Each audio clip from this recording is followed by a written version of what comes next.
আপনারা জেনে থাকবেন জুলাই আগস্ট অভ্যুত্থানের মধ্য দিয়ে বাংলাদেশের তরুণদের মধ্যে, বাংলাদেশের নাগরিকদের মধ্যে রাজনীতিতে একটি নতুন মেরুকরণ ঘটেছে। বাংলাদেশের মানুষ এক নতুন সংস্কৃতির রাজনীতি চায়।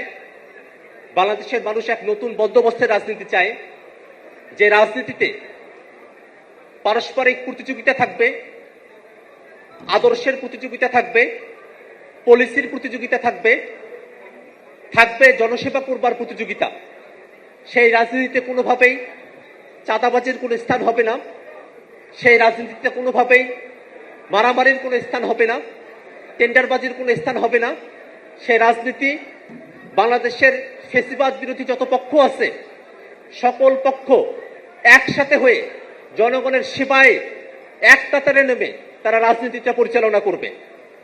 আমরা এখানে বিভিন্ন দলের মানুষেরা আছি, আমাদের অনেকের অনেক বক্তব্য থাকতে পারে, আমাদের অনেকের রাজনৈতিক ভীষণ লক্ষ্য অনেকগুলো আলাদা হতে পারে, কিন্তু আমরা সকলে বিশ্বাস করি যে এখানে আজকের ইফতার মাহফিলে আমরা যারা উপস্থিত হয়েছি আমরা সকলেই ফ্যাসিবাদ বিরোধী পক্ষ, এবং এই ফ্যাসিবাদ বিরোধী পক্ষের একটাই দাবি হওয়া উচিত, বাংলাদেশে যারা ফ্যাসিবাদের জন্ম দিয়েছে, বাংলাদেশে যারা জুলাই এবং আগস্টের অভ্যুত্থানের সময়কালে নারকীয় নরহত্যা চাপিয়ে দিয়েছে, মানবতা বিরোধী অপরাধ করেছে, সে আওয়ামী লীগের বিরুদ্ধে আজকের এই ইফতার মাহফিলে আসা প্রত্যেক ফ্যাসিবাদ বিরোধী রাজনৈতিক পক্ষকে একমত হয়ে একটি সিদ্ধান্ত গ্রহণ করবার অনুরোধ জানাচ্ছি।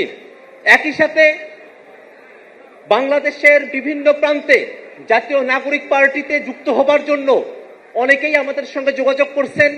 সাংবাদিকেরা আমাদেরকে প্রশ্ন করছেন যে আপনারা তারুণ্য নির্ভর দল, আপনাদের দলের সিনিয়র সিটিজেন যারা আছেন তাদের অংশগ্রহণের মাত্রা কি রকম হবে। আমরা খুব স্পষ্ট করে বলি, বাংলাদেশে জাতীয় নাগরিক পার্টি এনসিপি তারুণ্যের একটি সমাবেশ ঘটাতে সক্ষম হয়েছে। এর অর্থ এটা কখনোই নয় যে এনসিপি শুধুমাত্র তরুণদের মধ্যে নিজেদেরকে সীমাবদ্ধ রাখবে।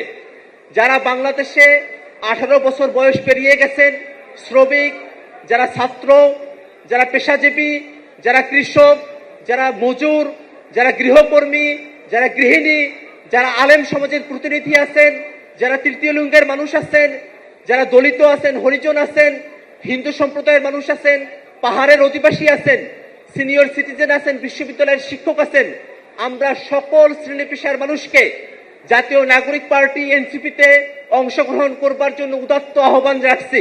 আমরা আশা করি অল্প সময়ের মধ্যে সারা দেশ জুড়ে এনসিপি তার কর্মপরিধি বিস্তৃত করতে সক্ষম হবে, এবং আজকের এই ইফতার আয়োজনে ফ্যাসিবাদ বিরোধী যত পক্ষ আপনারা উপস্থিত হয়েছেন আপনাদের সকলের সহযোগিতা নিয়ে আমরা সুন্দর এক বাংলাদেশ, নতুন রাজনৈতিক বন্দোবস্তের এক বাংলাদেশ, ফ্যাসিবাদ বিরোধী পক্ষের ফ্যাসিবাদী ব্যবস্থার বিলোপের এক বাংলাদেশ আমরা বিনির্মাণ করতে সক্ষম হব।